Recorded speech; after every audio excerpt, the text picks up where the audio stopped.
Well, just a really quick video update. It's been a long time since I spent much time on the sim.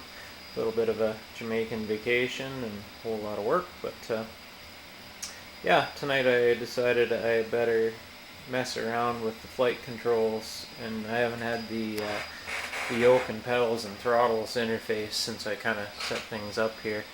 And oddly enough, I chose to mess around with rejected takeoffs tonight. I remembered some talk of auto spoiler arming on takeoff and maybe not behaving as it should.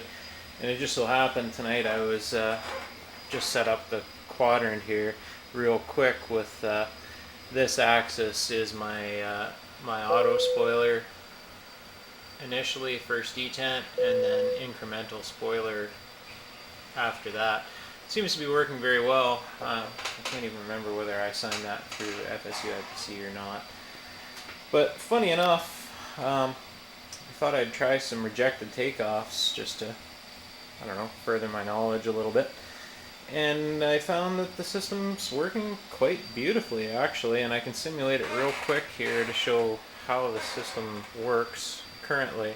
I'll just arm the auto spoilers, and they're armed now. I'll just leave the parking brake applied because they actually look at, it seems to be the throttle decrease quickly function, or thrust reverse seems to be the trigger for them.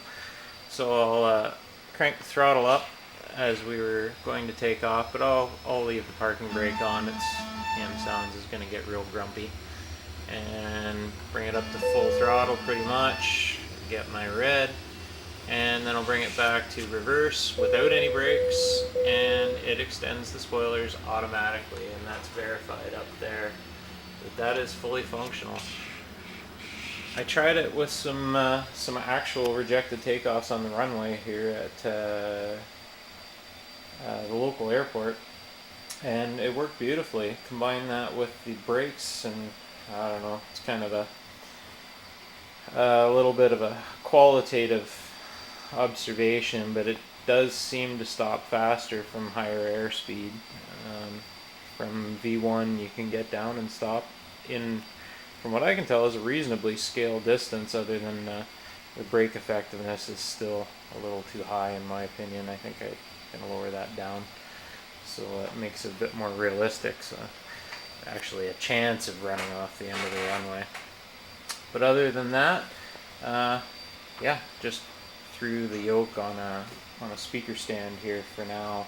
It's too low, and unfortunately, because I'm not building a full yoke setup, I'm going to have no end of problems with the depth of this Cytec unit. Basically, with it right against the MIP, the thing's in your lap, and it's difficult to reach the throttle.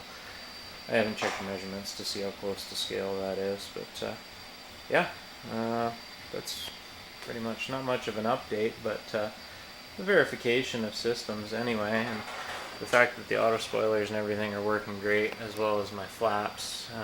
The detents are working perfectly. I'm quite pleased about that. I haven't had them working that well yet. I had to get a little creative in the calibration of the FSU IPC for those, and yeah, it worked quite well.